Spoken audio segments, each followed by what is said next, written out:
Estaba debatiendo en cómo abordar esta información de esta clase, y la razón es porque si me voy verso por verso nos vamos a tardar mucho.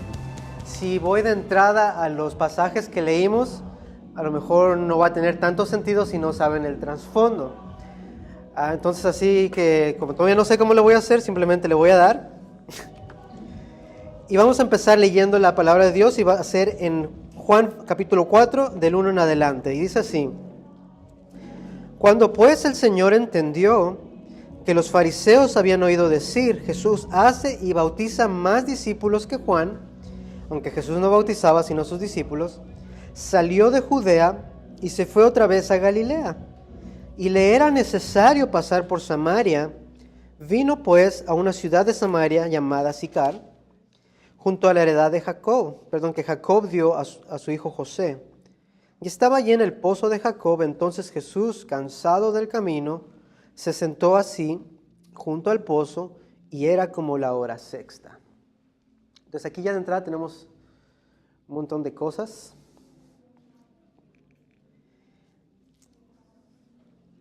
Ahí está.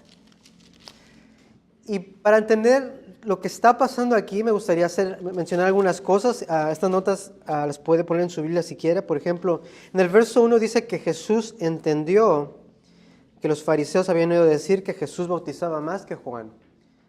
Y luego ese entendió tiene que ver con el verso 2, cuando dice que salió de Judea y regresó a Galilea. A decir usted, bueno, ¿qué está pasando aquí? ¿Recuerdan a Juan la semana pasada que dijo, es necesario que yo me haga menos y que él se haga más? Al oír Jesús que los fariseos estaban diciendo, oh, Jesús está teniendo más seguidores, más todo eso, toda esa cosa, Jesús dice, bueno, no voy a crear contiendas, no voy a crear como polarizar los dos bandos, por decirlo así, que sea el bautismo de Jesús contra el bautismo de Juan, no voy a crear esa riña. Entonces lo que él hace como un hombre maduro, y un ejemplo para nosotros, es que dice, bueno, yo me voy al área de Galilea otra vez. Ahora, puede sonar como que las circunstancias lo llevaron allá, pero si seguimos leyendo, el verso 4 dice, y le era necesario pasar por Samaria. Entonces déjame regreso tantito. Hablando aquí de eso de que Jesús ni siquiera bautizaba, mas sin embargo toma esta decisión de irse. Algo similar pasa con el apóstol Pablo, y eso es en 1 Corintios 1. Solamente lo quiero leer rapidito para que vea un pequeño paralelo en cuanto a esta situación. Y este es Pablo en Corinto, y vean lo que dice en 1 Corintios 1, verso 11. Porque he sido informado acerca de ustedes, hermanos míos, por los de Cloé, que hay entre ustedes contiendas, hay alborotos, hay pleitos. Quiero decir que cada uno de ustedes dice, oh, yo soy de Pablo, y yo soy de Apolo, y yo soy de Pedro, oh, yo soy de Cristo. Y dice Pablo, ¿acaso está dividido Cristo? ¿Fue crucificado Pablo por vosotros? ¿O fuisteis bautizado en el nombre de Pablo? Le doy gracias a Dios que ninguno de vosotros sea bautizado, sino a Crispo y a Gayo, para que ninguno diga que fue bautizado en mi nombre. Entonces, un ejemplo similar, Pablo dice, déjense de pelear de que me bautizó que me bautizó aquel. Todos somos un mismo cuerpo, todos pertenecemos a Cristo. Yo no morí por ustedes en la cruz, dice Pablo, fue Cristo. Entonces dejemos estas cosas de lado. Entonces esto es precisamente lo que pasa aquí. Jesús no quería crear ese tipo de contiendas entre los discípulos de Juan y los discípulos de Jesús, y él decide salir de Judea e ir otra vez a Galilea. Entonces les quiero mostrar este mapa. Y esto va a ser interesante.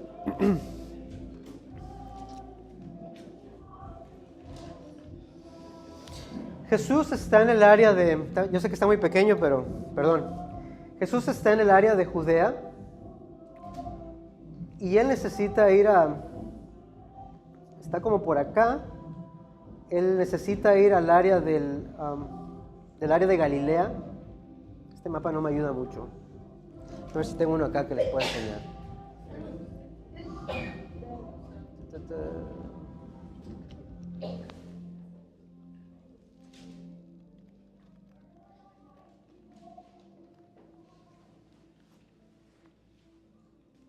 A ver ver si aquí me ayuda un mapa mejor.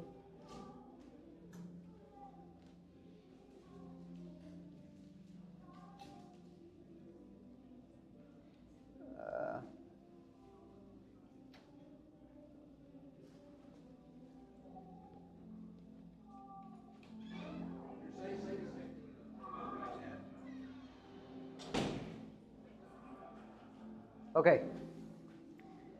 Jesús está por acá en el área de Judea. Entonces él tiene que ir a Galilea, acá donde está el mar, pero tiene que pasar por Samaria. Si recordamos, los judíos y los samaritanos no se llevaban muy bien, tenían problemas. Entonces, la ruta que un judío tomaba no era pasar por Samaria, sino que él de Jerusalén se iba a Jericó, se iba del lado este del río Jordán y se iba por el área de los gentiles. O sea, era tanto el odio que se tenían que preferían irse del lado de los gentiles, pasar por tierra gentil, que pasar por tierra de samaritanos. Aunque se tardaran más, aunque le dieran la vueltota acá, se iban por todo este lado del Jordán y luego cruzaban otra vez hacia el oeste y llegaban a Galilea. ¿Qué hace Jesús? Jesús hubiera tomado esa ruta, pero el verso 4 nos dice que era necesario pasar por la tierra de Samaria. Ahora, ¿qué entiende usted por qué era necesario que Jesús pasara por la tierra de Samaria? La obra que le esperaba con el samaritano. La obra que le esperaba con el samaritano. Entonces, quería enseñarle eso para que tenga una idea de todo lo que está pasando. Ahora, cuando nos regresamos aquí a la lectura, en Segunda de Reyes, del 17 al 24, lo vamos a leer rapidito. Capítulo 17. Aquí básicamente el pueblo de Israel había sido exiliado y luego los traen otra vez, pero en ese regreso todos los pueblos que estaban alrededor o todas las cosas, el rey los manda a que se junten en el área de Samaria. La Biblia nos dice que era, dice en Segunda de Reyes 17, 24, dice, y trajo el rey de Asiria gente de Babilonia, del imperio babilónico. De hecho, aquí está Babilonia. Y dice, trajo de Cuta, de Aba, de Amat y de Serfabaín. Entonces, aquí encontramos algunas, tenemos a Amat, tenemos a Babilonia. Entonces, toda esta gente que tenía costumbres diferentes, que tenía dioses diferentes, el rey los mandó y los juntó todos acá donde estaba parte del pueblo judío. ¿Y qué pasa en esa transición? Se mezclan. ¿Qué más? Se confunden. Dice que la gente no conocía a Jehová. Dice que la gente no conocía a Dios. Entonces lo que hace el rey dice, bueno, porque Dios manda leones y los mata. Eso está increíble. Y dice el rey, bueno, ¿esto qué está pasando aquí? Y le explica, no, es que están mezclando cosas. Bueno, ok, les voy a mandar un sacerdote que les enseñe quién es el Dios Jehová. Obviamente toda esta gente que venía tenía un sinnúmero de dioses y simplemente Dios viene a pasar a ser otro Dios dentro de su colección de dioses. Entonces por eso cuando usted lee 2 de Reyes 17 dice que temían a Jehová, pero seguían haciendo sacrificios, seguían adorando otros ídolos, seguían haciendo cosas paganas. Entonces, esta mezcla, el pueblo se empezó a juntar con los paganos, empezaron a casar, empezaron a tener hijos aquí y allá. ¿Y se acuerdan que hemos visto que para los judíos era muy importante la genealogía? La genealogía, esa que había prometido Dios en el 3:15, se estaba viendo comprometida. Porque Jesús dijo, de la simiente de ti, de la mujer, va a sacar un redentor. Entonces, al haber toda esa mezcla, se iba a empezar a perder todo esto. Entonces, esta es una de las razones por la que los judíos miraban feo a los samaritanos, porque estas personas que se juntaron con los otros pueblos vinieron a formar los samaritanos. Ahora, Nehemías del 1 al 4, esta es una historia muy interesante y lo estuvimos viendo el año pasado con Multiply, me parece. Nehemías del 1 al 4. Nehemías 1, sí, Nehemías 1 al 4. Ahora sí me vine preparado y traje banderitas en mi Biblia. Entonces, Nehemías del 1 al 4 es algo interesante. Nehemías viene a ser una persona muy importante dentro del reinado. Y él tiene esta iniciativa de volver a levantar los muros que habían sido destruidos de Jerusalén. Le pide permiso al rey, el rey le otorga todos esos permisos, incluso manda cartas para que le den plata, oro, para que le den madera muy buena. Entonces, cuando todo eso está pasado, va viento en popa, pero viene un personaje muy interesante que quiero que lo conozcan. Y lo podemos encontrar aquí, en Nehemías 2, verso 9. Vine luego a los gobernantes del otro lado del río y les di cartas del rey. Y el rey envió conmigo capitanes del ejército y gente a caballo. Pero oyéndolo, Sanballat horonita y Tobías el siervo amonita le disgustó en extremo que viniese alguno para procurar el bien de los hijos de Israel. O sea que este Sanballat se estaba oponiendo a lo que estaban haciendo. ¿Quién era este Sanballat? Era un gobernante, a que no adivina de dónde. ¡De Samaria! ¡De Samaria! Entonces, el rey que está aquí, el rey... ¿cómo se llama el rey?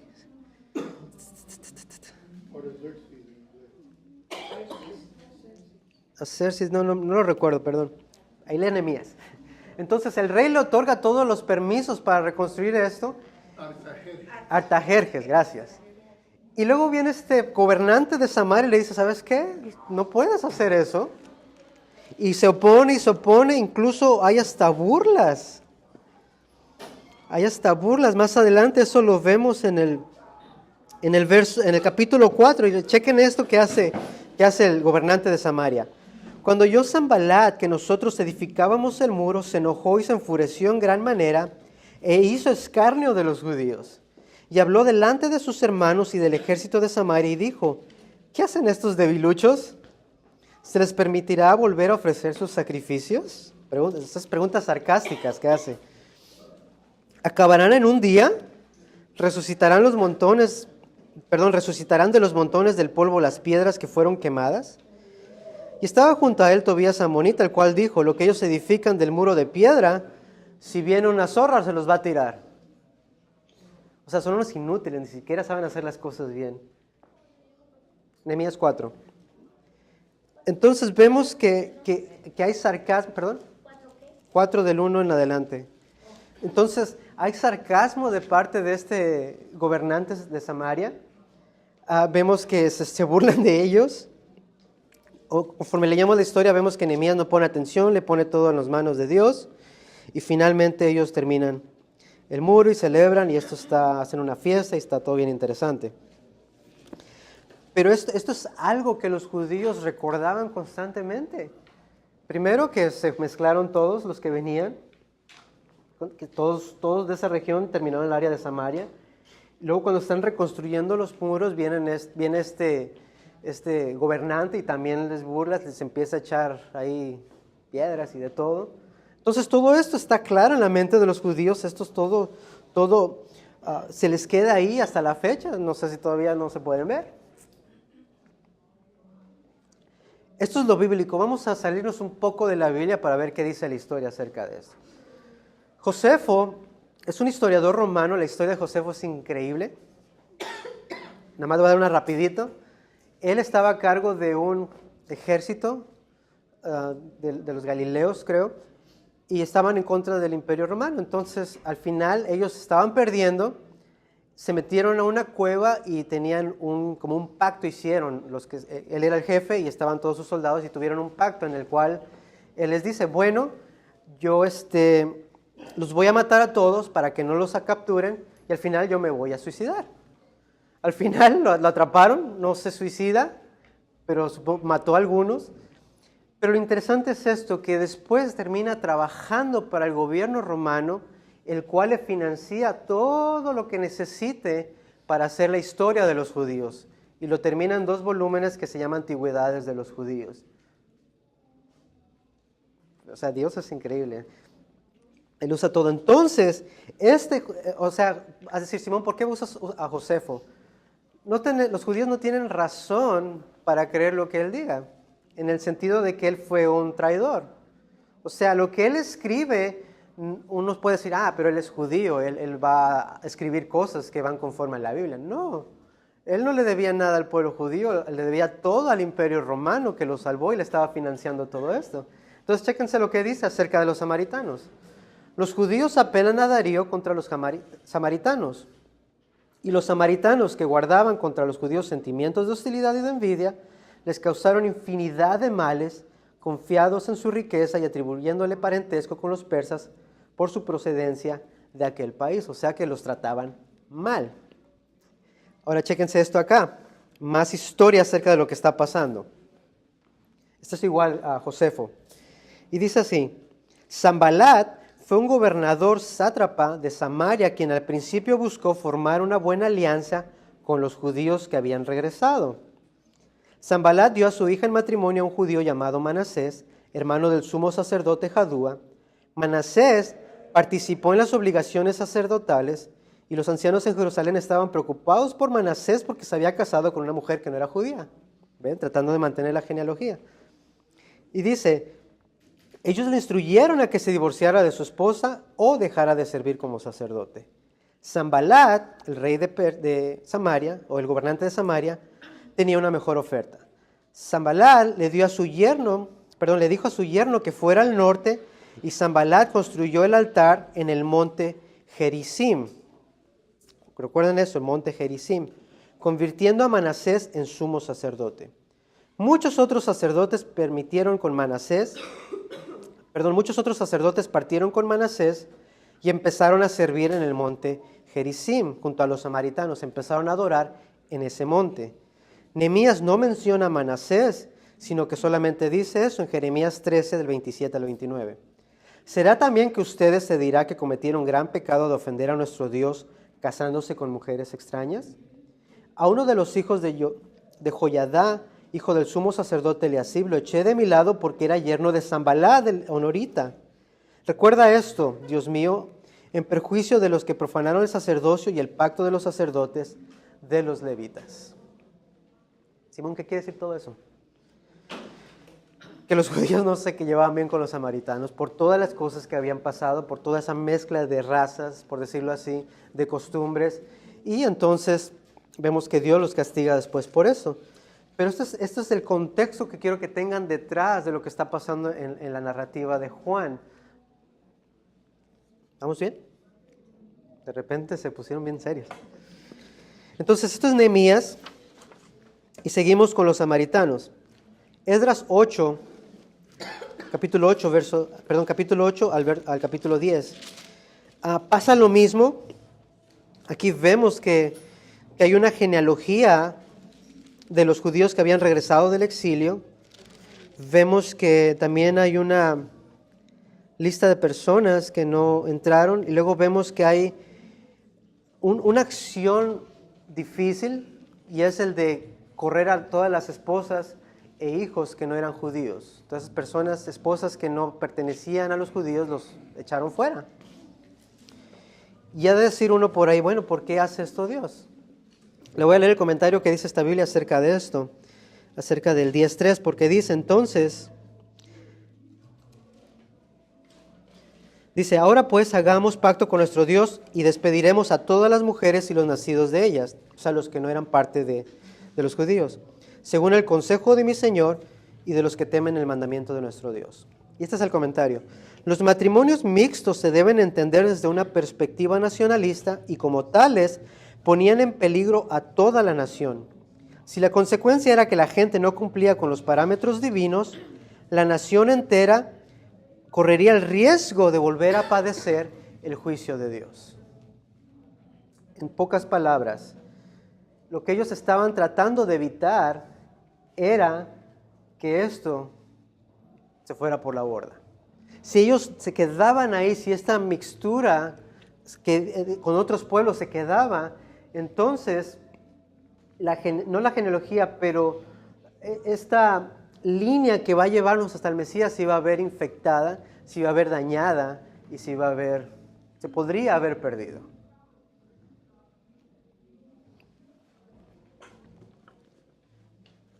¿Estamos bien?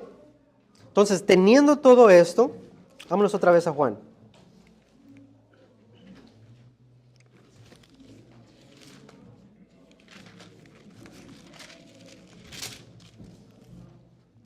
Entonces dice, Jesús no quiere tener contiendas con los discípulos de Juan, que no se peleen porque quién bautiza a quién. Luego en el 4, le era necesario pasar por Samaria. Tomando todo esto en consideración,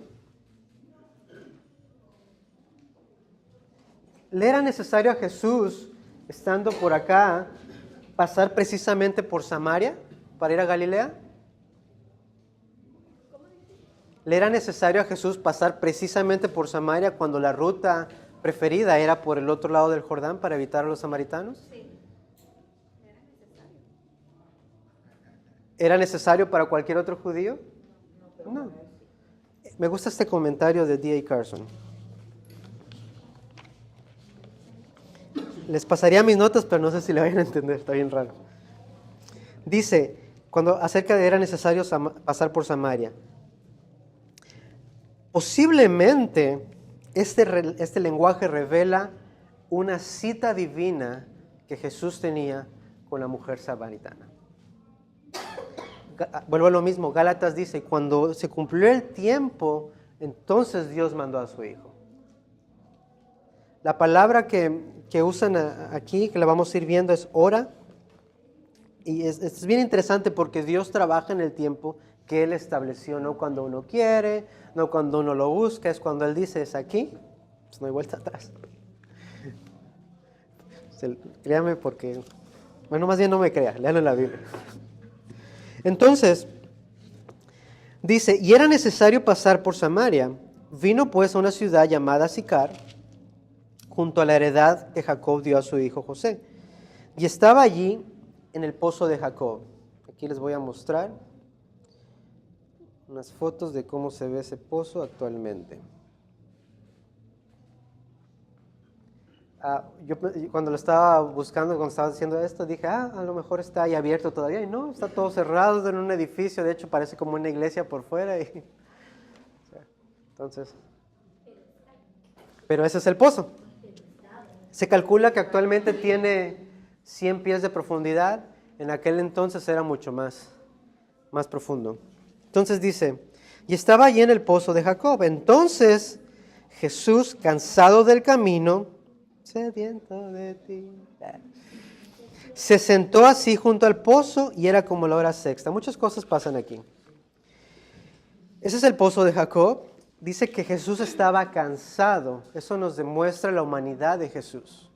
Muchos dicen que Jesús nunca fue humano. Especialmente los que creían que la carne era mala, que no se podía mezclar con lo divino y todo eso. Entonces aquí es un claro ejemplo que Jesús sufrió, que es el sacerdote que se identifica con nosotros, que ha pasado por todo y nosotros nos podemos identificar con él o podemos acudir a él. Entonces dice, se sentó junto al pozo y era como la hora sexta, es decir, eran como las 12 del mediodía. ¿Qué tan calientes son las 12 del mediodía? Bueno, Pablo cuando se convierte, que era alrededor de ese tiempo, dice que había una luz mucho más brillante que el sol. O sea, que el sol estaba en su mero mole, por decirlo así, estaba bien caliente. Otra cosa, las mujeres eran usualmente las que iban a sacar el agua de los pozos. Este no era el único pozo, posiblemente había pozos mejores alrededor en el área, pero más adelante, ahorita vamos a ir viendo por qué la mujer decide precisamente ir a este pozo. Entonces, verso 7, vino una mujer de Samaria a sacar agua y Jesús le dijo, dame de beber. Pues sus discípulos habían ido a la ciudad a comprar comida. La mujer samaritana le dijo, ¿cómo siendo tú judío me pides a mí de beber? Que soy mujer samaritana. La mujer samaritana dice que no dice que fue acompañada, dice que fue a sacar agua como al mediodía a un pozo que posiblemente estaba ahí solitario, porque Jesús se sentó allí. ¿Qué usted piensa que fue la razón por la que mujer iba sola al pozo? Porque como era una mujer que había tenido muchos maridos, las otras mujeres la juzgaban. Fíjate. Moisés aprobaba el divorcio siempre y cuando hubiera engaño, pero ya 5 maridos, o sea, lo más seguro es que la mujer sea la que haya estado no cumpliendo el trato, suponiendo que los demás hayan sido sus maridos. Otra razón es, como dice ella, que posiblemente en los otros pozos, si ella iba en la tarde, cuando ya estuviera más fresco, hubiera más mujeres y las mujeres la miraran con cara de fuchi, como decimos en México. O sea, así como chusma, como pelusa, criticándola, juzgándola. Entonces ella prefería ir a mediodía, aunque estuviera más caliente, pero solita. Lo que no contaba es que ahí estaba el maestro. ¿Y qué le dice Jesús? Dame de beber. Pues sus discípulos habían ido a la ciudad a comprar comida. Yo me pregunto, ¿cuántas personas se necesitan para ir a comprar algo de comer? Sin embargo, dice, independientemente de cuántos sean, el hecho que es plural era más de uno. Si se hubiera quedado otro discípulo, posiblemente él le hubiera ayudado a Jesús a sacar el agua. Pero no, todos se fueron. A lo mejor querían conocer el pueblito, a lo mejor querían.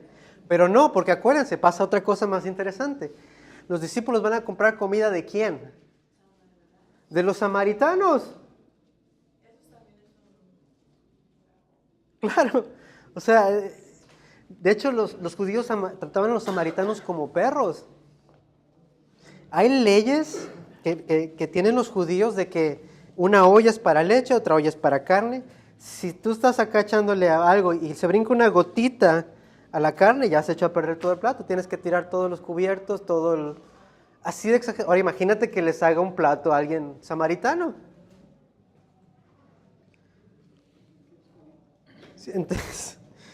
Entonces dice que los discípulos se van. Yo pienso, y esta es mi opinión, que Jesús necesitaba quedarse solo con esa mujer. Hay otras versiones distorsionadas que he escuchado donde los que exponen esto dicen que la mujer se le estaba insinuando a Jesús. Eso es totalmente erróneo, ni siquiera hay evidencia para eso. Pero Jesús, como dijimos anteriormente, tenía una cita divina con esta mujer. Entonces la mujer samaritana le dijo, ¿cómo siendo tú judío? ¿Cómo siendo tú que ustedes nos ven como perros? ¿Cómo siendo ustedes que se creen mejores? ¿Cómo siendo ustedes los que tienen una línea limpia donde va a venir el Mesías? ¿Cómo siendo tú de ellos me pides agua a mí? Y luego aquí Juan explica, por si no sabíamos, porque los judíos y los samaritanos no se llevaban entre sí. Respondió Jesús y le dijo, si conocieras el don de Dios y quién es el que te dice, dame de beber, tú le pedirías que te diera agua viva. Ahora, la respuesta de la mujer samaritana es igualita a la de Nicodemo. No, Nicodemo, tú necesitas nacer de nuevo. Oh, claro, pero ¿cómo me voy a meter otra vez al vientre de mi mamá? Estaba pensando en un plano físico, un plano terrenal.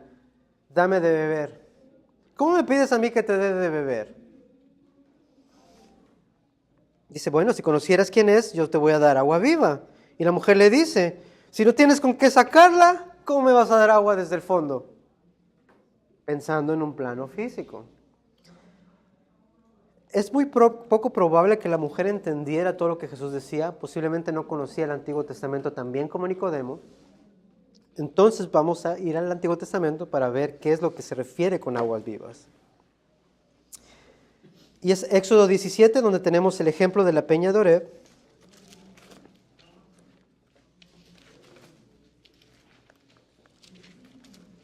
¿Vamos bien? ¿Sí? ¿Todos? Ok. Entonces aquí vemos, en el capítulo 17, verso 6, he aquí yo estaré delante de ti sobre la peña en Oreb, y golpearás la peña y saldrán de ella aguas y beberá el pueblo. el pueblo como niños, como bebés, como niños malcriados estaban quejando: ¿por qué nos sacaste de Egipto? ¿Por qué nos trajiste aquí para morir? ¿Que no nos quieres? Moisés dice: ok, voy a hablar con Dios. Dios les da el agua y los salva de morir, obviamente sedientos y de todo eso. Más adelante, en Números 19, tenemos leyes acerca de la purificación, acerca de la pureza y todo eso. Y está bien interesante esto de Números. Pero hay un pasaje que les quiero leer acerca de esto, hablando sobre el agua. Y es en el 19, verso 9. Y un hombre limpio recogerá las cenizas de la vaca y las pondrá fuera del campamento en un lugar limpio, y las guardará la congregación de los hijos de Israel para el agua de purificación, y esto es una expiación. O sea, este ritual del agua, de como Dios lo manda, es para hacer un ritual de limpieza, de purificación. ¿Qué entendemos por el bautismo por agua? Que es un simbolismo de que morimos y ahora cuando salimos somos limpios, ¿correcto? Entonces aquí vemos el concepto del Antiguo Testamento de lo que querían decir con esta agua. Incluso les dice: si ustedes no hacen las cosas bien, obviamente van a haber consecuencias. Más adelante vemos otra vez agua de la roca en el capítulo 20 de Números. Y en esta ocasión, en el verso 8, le dice Dios: toma la vara y reúne la congregación, tú y Aarón tu hermano, y hablad a la peña. La primera vez le dijo: pégale a la peña, y si le pega y sale agua. En esta ocasión le dice: no, solamente háblale enfrente de las personas. ¿Qué pasa con Moisés? Moisés se emociona, todo fastidiado, y les dice: escúchenme ustedes, rebeldes. Dijera, como les dijo Jesús, sus hijos del diablo. Os hemos de hacer salir aguas de esta peña. Entonces Moisés alzó su mano y golpeó la peña con su vara 2 veces.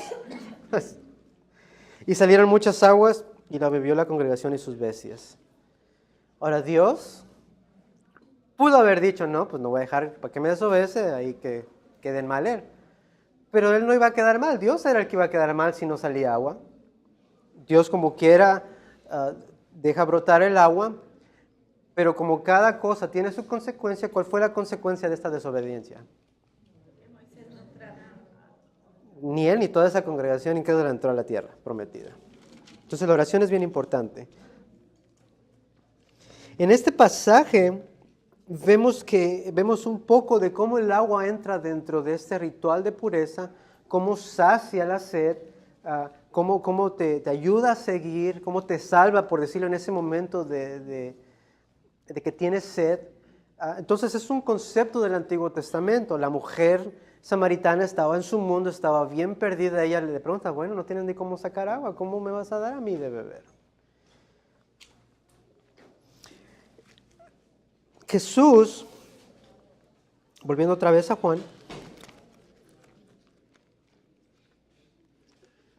me encanta Jesús porque cuando está platicando con ella, cada cosa que ella dice es como que él la ignora. Y le está diciendo: no te distraigas, quédate aquí en el tema. Entonces dice, Juan 4, verso 10. Si tú conocieras el don de Dios y quién es el que te dice: dame de beber, tú le pedirías y él te daría agua. Esta es una de las primeras veces, o la primera vez tal vez, que Jesús empieza a revelar quién es él. Cada vez que Jesús sanaba, le decía a las personas: no digas nada, tranquilo. No, todavía no hagan eso porque todavía no es mi tiempo. Jesús, convierte el agua en vino. No, porque te vas a mujer, todavía no es mi hora. Entonces aquí Jesús le dice: si tú conocieras quién es el que está enfrente de ti, tú serías el que dice: dame de beber y yo te daría el don de Dios. ¿Cuál es este don de Dios? Es la salvación. Vamos a ver los comentarios que tiene aquí. Aquí está. En el verso 10, Jesús ignora el comentario de la mujer que le hace de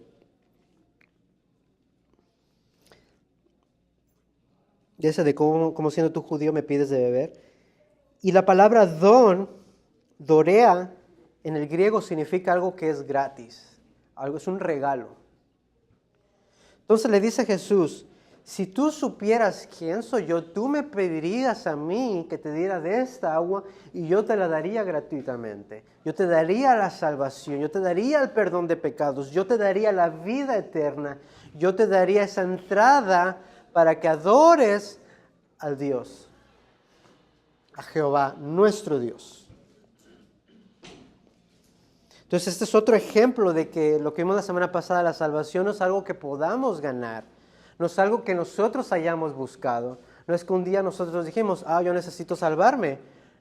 No, nosotros estábamos, dice Pablo, estábamos muertos en nuestros delitos y pecados. Si usted le habla a un muerto, ¿cuál va a ser su respuesta? Nada. Te amo, te adoro. Y el muerto no le va a hacer caso. El muerto no lo va a buscar a usted. El muerto no lo va a decir, me too. Para los que no saben, eso significa yo también. Entonces, Jesús nos tiene que dar esta vida para nosotros poder responder. La Biblia dice, Él nos amó a nosotros primero, por eso nosotros lo amamos. Jesús le dice a sus discípulos, ustedes no me escogieron, yo los escogí. Es un regalo inmerecido. Jesús le dice, si tú supieras quién soy yo, tú me pedirías y yo te lo daría. Me emocioné. Parezco predicador. Entonces, sí. La mujer le dice, tú no tienes con qué sacarla. La mujer sigue pensando en eso, como Nicodemo, no tiene ni idea de lo que está pasando.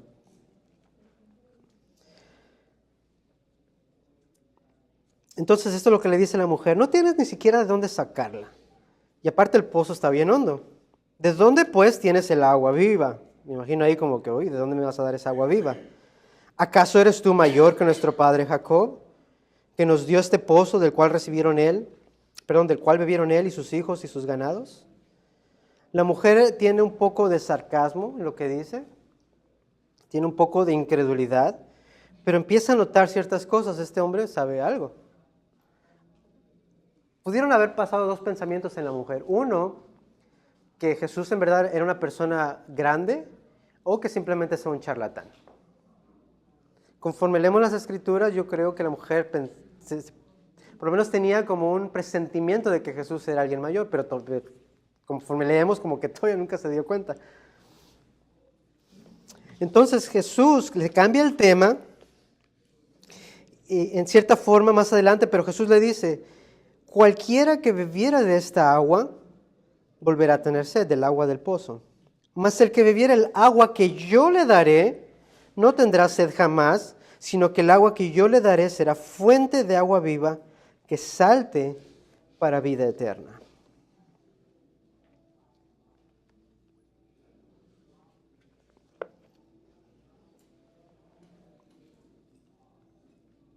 Si yo te doy de esta agua, le dice Jesús, tú vas a tener sed otra vez.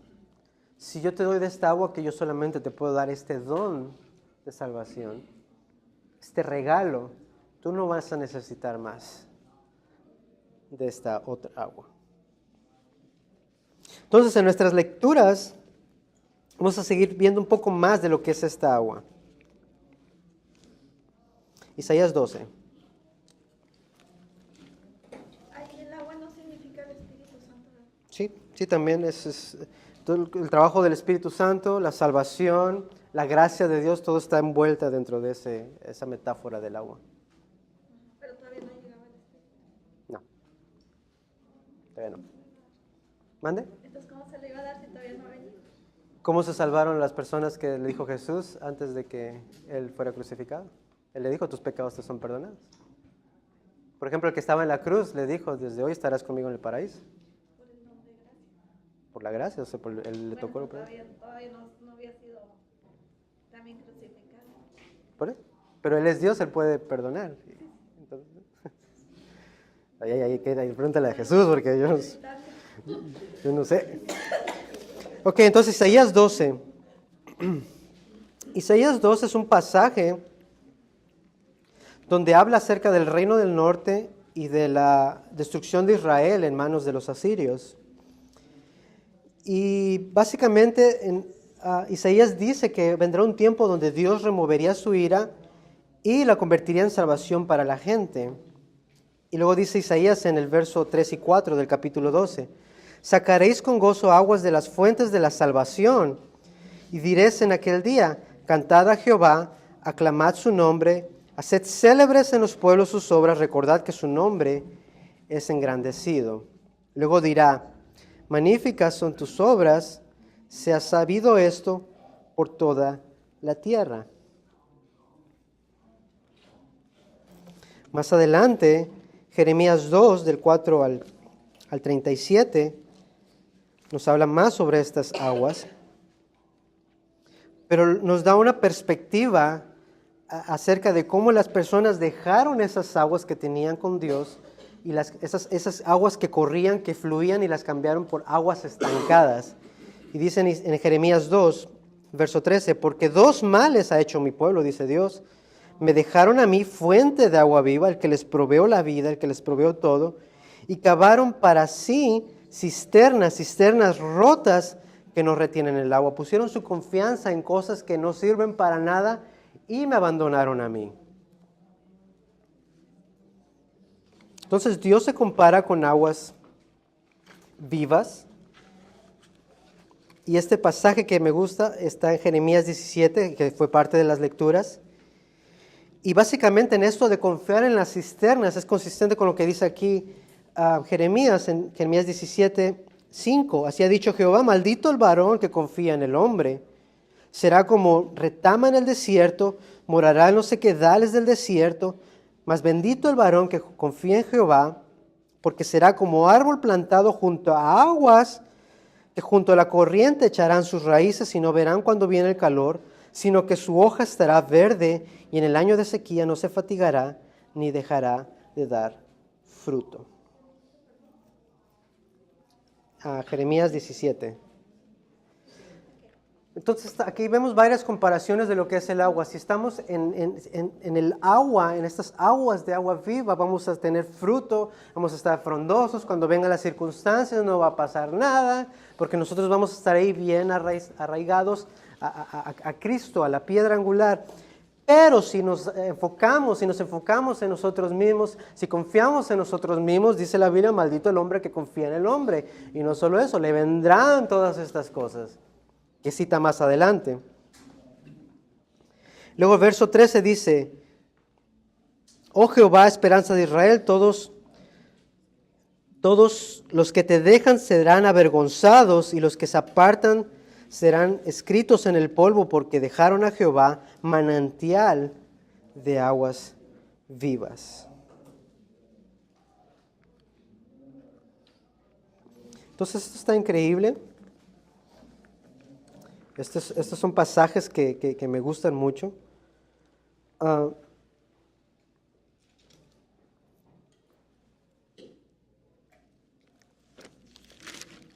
Si regresamos acá con Juan, es consistente con lo que dice Jesús. Podemos tener un mejor entendimiento donde le dice, cualquiera que bebiere de esta agua del pozo volverá a tener sed, mas el que bebiere agua que yo le daré no tendrá sed jamás, sino que el agua que yo le daré será en él una fuente de agua que salte para vida eterna. Verso 15, la mujer le dijo, Señor, dame de esa agua, para que yo no tenga sed ni venga a sacarla de aquí. La mujer sigue concentrada en lo físico. O sea, Jesús le está explicando todo. Oh, qué bien, dame de esa agua para que yo no tenga que venir. Jesús le dijo, me encanta cómo le cambia el tema a Jesús, ve y llama a tu marido y ven acá. Y respondió la mujer y le dijo, no tengo marido. Jesús le dijo, bien has dicho, no tengo marido. Porque 5 maridos has tenido y el que ahora tienes ni siquiera es tu marido. Esto has dicho con verdad. Al menos la mujer está siendo honesta. Y le dijo a la mujer, Señor, me parece que tú eres profeta. Algo me sabe. Se metió a mi Facebook.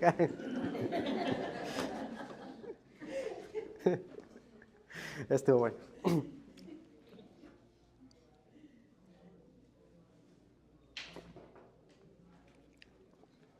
Ya me perdí por estar ahí. Entonces, aquí puse unos comentarios acerca de esto, que saqué también de D.A. Carson. No, estos no son de Facebook, estos son de D.A. Carson. Entonces estamos en el versículo 16. Cuando dice, llama a tu marido, Jesús comienza a demostrar una sed que ella no podía ver. ¿Cómo es eso?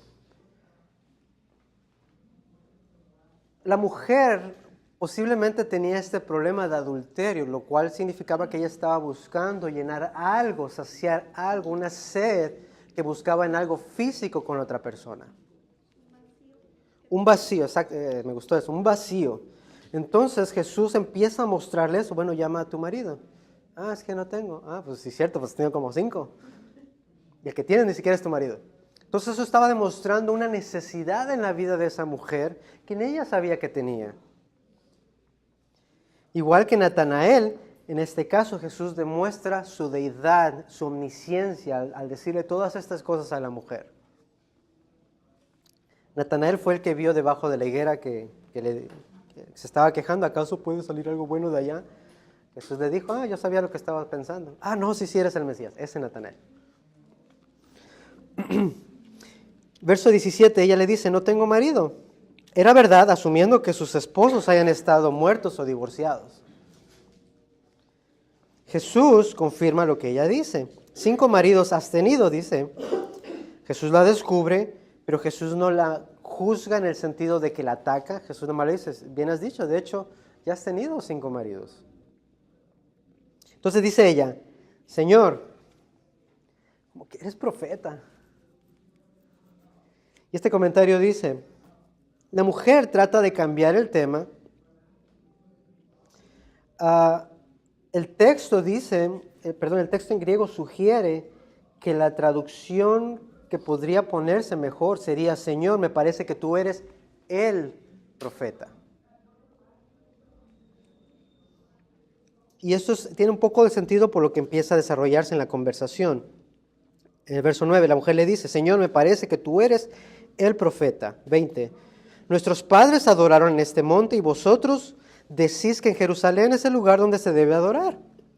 Jesús le dijo, mujer, créeme que la hora viene cuando ni en este monte ni en Jerusalén adoraréis al Padre.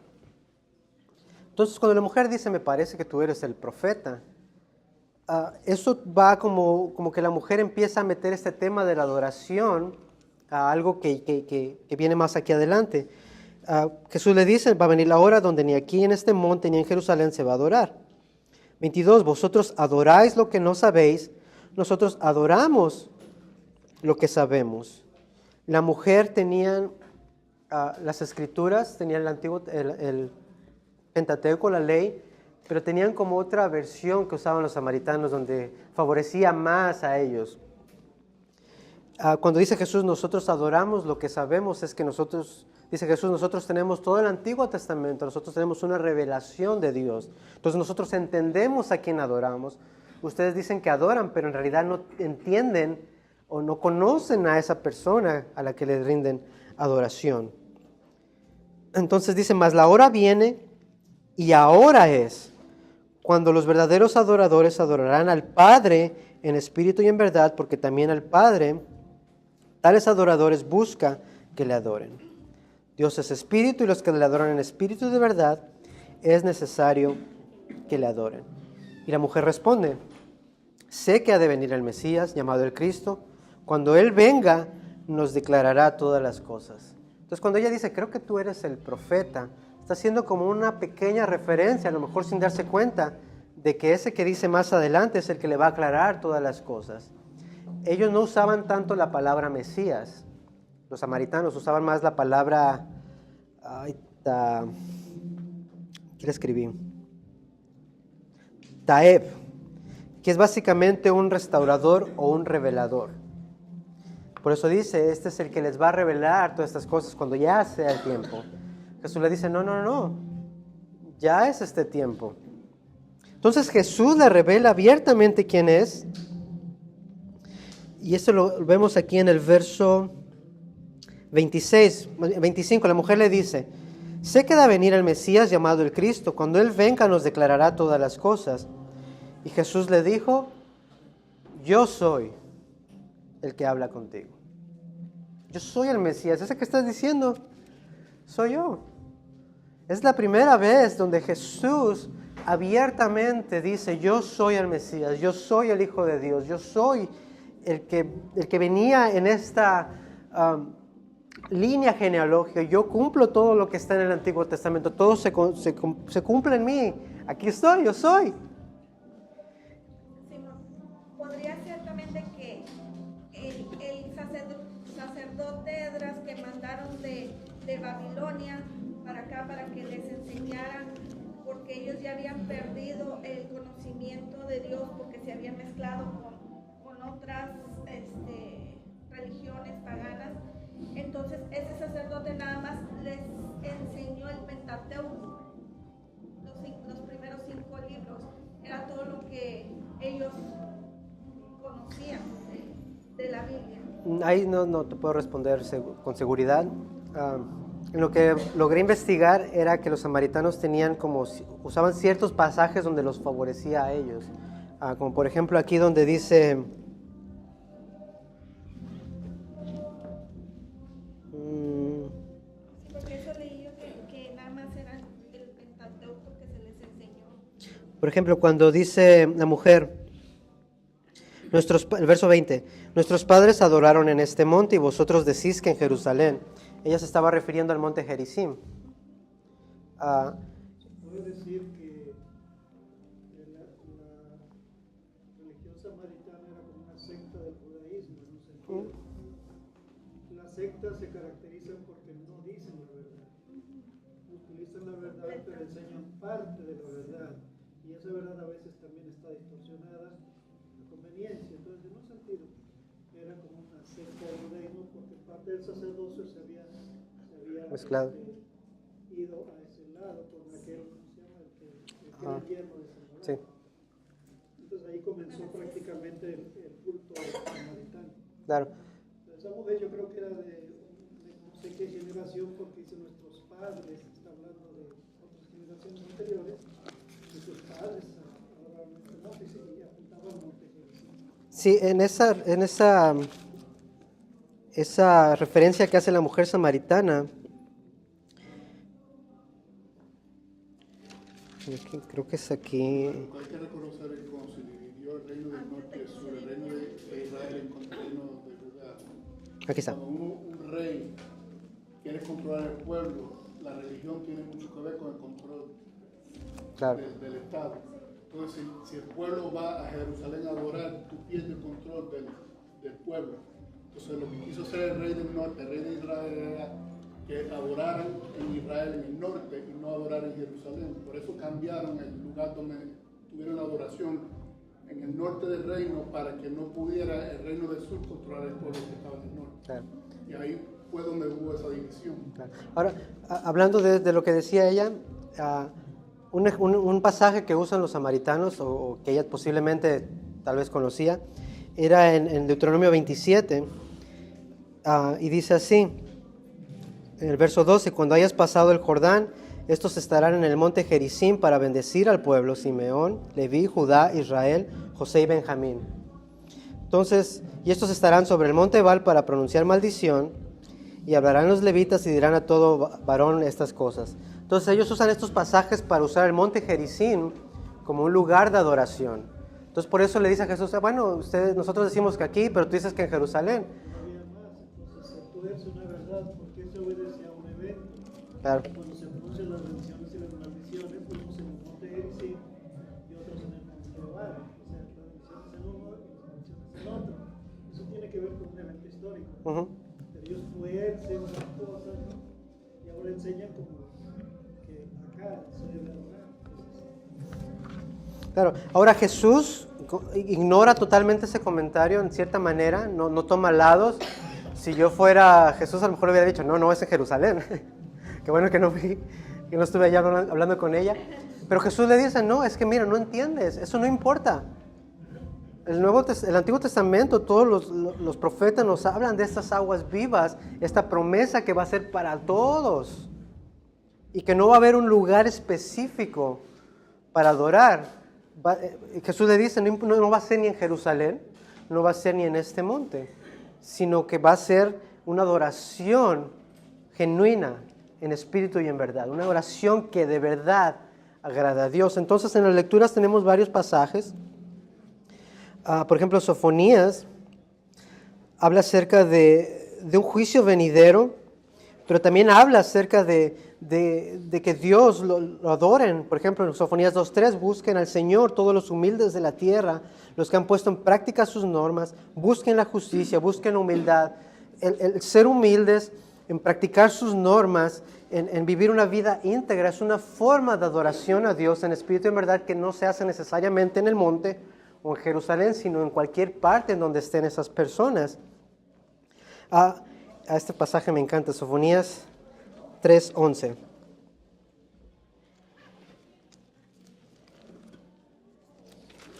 ¿Cómo estamos de tiempo? Están 20 minutos para las 12. Ah, ok.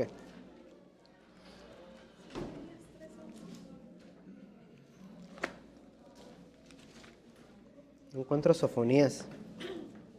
¿Alguien puede leer Sofonías 3:17, perdón? Jehová está en medio de ti, poderoso. Él salvará, se gozará sobre ti con alegría, callará de amor, se regocijará sobre ti con cánticos. Ujú. En Sofonías, léelo otra vez, Sofonías 3:17. Jehová está en medio de ti, poderoso. Él salvará, se gozará sobre ti con alegría, callará de amor, se regocijará sobre ti con cánticos. Cuando llegue ese día de adoración donde todo va a estar bien nice, cuando ya sea el día del Señor, cuando Él ya estemos con Él, dice Sofonías, el Señor mismo va a cantar de alegría. O sea, ese es un verso para mí que me fascina, a mí que me gusta la música, que la Biblia dice que llegará un día que Dios va a estar tan feliz de que estemos ahí, que Él va a cantar de felicidad. Además quería mostrarles ahí. Entonces eso está increíble. Ahora, en cuanto a la adoración que dice Jesús, ni aquí ni allá, Jesús va más allá, como igual con todos los mandamientos. Parece que en esa época los que vivían en Jerusalén adoraban viendo hacia el templo. Los que vivían fuera de Jerusalén adoraban viendo hacia Jerusalén. Ujú. Esa era la forma. Pero de una manera tres veces distinta en Jerusalén, porque todos adoraban viendo hacia Jerusalén. Interesante. De hecho, es como esta es una nota extra, como los musulmanes cada vez que oran hacia el Kaaba, hacia la Meca, algo así. Entonces más adelante Malaquías nos explica más cosas acerca de lo que es la verdadera adoración. En Malaquías Dios dice, si el Padre recibe su honra y ustedes son mis hijos, ¿dónde está mi honra? Los sacrificios que me dan están todos feos, están cojos, le falta un ojo, acá anda cojeando de un lado. ¿Qué es eso? Pero si se lo dieran a un príncipe, sí, vamos a darle el mejor. ¿Por qué me dan eso a mí? ¿Por qué me dan lo barato, lo que no quieren? Entonces dice Dios, esa no es la adoración que yo quiero. Pablo lo lleva más allá aún todavía. En Romanos 12, Pablo dice que como ya no hay más sacrificios, como ya no hay más necesidad de sacrificar estas cosas para adorar a Dios, Pablo sube el estándar y dice, hermanos, yo les ruego por la misericordia de Dios que presentes tu cuerpo en sacrificio vivo, santo, agradable a Dios, que es vuestro culto racional. No te conformes a este siglo, sino transfórmate. Me salió bien argentino. Sino transfórmate por medio de la renovación de vuestro entendimiento para que comprobéis cuál sea la voluntad de Dios, agradable y perfecta. No es necesario adorar en Jerusalén, no es necesario venir a Conroe para adorar a Dios. No, en tu vida diaria, con tus acciones, con tu hablar, con tu Facebook, con tu Instagram, con tu WhatsApp, con todas esas cosas tienes que ser un sacrificio vivo que agrade a Dios. No le des lo peor, no le des lo cojo, no le des lo tuerto. Si Dios es nuestro Padre, ¿dónde está la honra de Dios?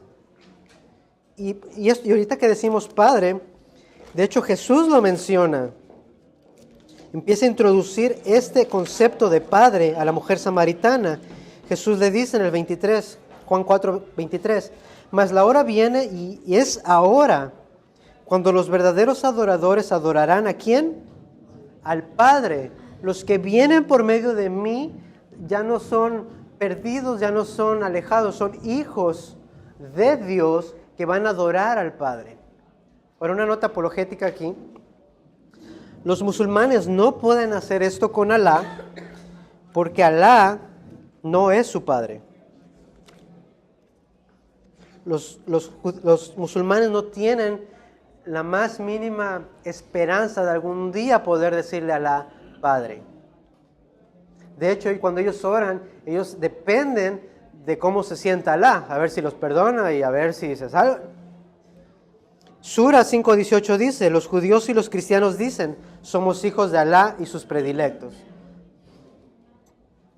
Esto es del Corán. El Corán 19:88 al 93 dice, hablando de los cristianos, dicen, el compasivo, uno de los 99 nombres de Alá es el compasivo, dice, el compasivo ha adoptado un hijo. Y luego dice el Sura 92, no le está bien al compasivo adoptar un hijo, no hay nadie en los cielos ni en la tierra que no venga a Dios como su siervo. O sea, para ellos es imposible ver a Dios como un padre. Sura 21, verso 26, y dicen, el compasivo ha adoptado un hijo, gloria a él. Pero no, ustedes no son más que siervos para Alá. Entonces, Jesús empieza a mostrarle todas estas cosas a la mujer samaritana. Le dice, no es un lugar físico, no es un ritual. No. Con tu vida, con tus acciones. No estás casada, ve, cásate. Me imagino que hasta cierto punto, si fuera hoy día. No estás viviendo con una persona, bueno, cásate, haz las cosas bien. Dice Pablo, no te estés quemando. Es necesario que la alabes sinceramente, que le des lo mejor de ti en tus acciones, con tus palabras, con tu familia, con tu prójimo, contigo mismo. Tienes que amarte a ti para que puedas amar a tu prójimo. Tienes que amar a Dios sobre todas las cosas, amando a los demás. Si te pegan en una mejilla, pones la otra. Si te roban algo, no andes ahí peleando enojado. Si prestas algo, no le andes diciendo, págame. No. Tienes que adorar a Dios en todas las áreas. Por eso dice, es necesario que la adoren en espíritu y en verdad, con sinceridad, sin quedarse con nada, todo para Dios. El Salmo 150 nos da ejemplos de alabarle a Dios con todo lo que tengamos, con nuestras voces, talentos, vida, con todas esas cosas. Jesús dice, está bien, pero es aún más allá de los instrumentos. No se limiten a esas cosas. Y por último, Jesús no se involucra en un debate sobre un lugar correcto para la alabanza. En cambio, Él enfoca su atención en la actitud de la alabanza. Ya sea que uno alabe en Gerizim, en el monte donde estaba la samaritana, en Jerusalén, en Babilonia, en Egipto, en Conro. Lo importante es que uno debe alabar verdaderamente y con sinceridad a Dios. Entonces, preguntas para la casa.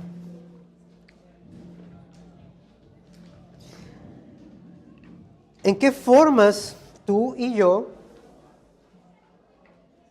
fallamos al no confiar en el Señor pensando que nuestras cisternas son más confiables? ¿Cómo es que esto falla en alabar y reconocer a Jesús como agua viva? Y la otra, ¿qué hace que nuestra alabanza sea hecha en espíritu y en verdad? Y me encanta esta frase de C.S. Lewis.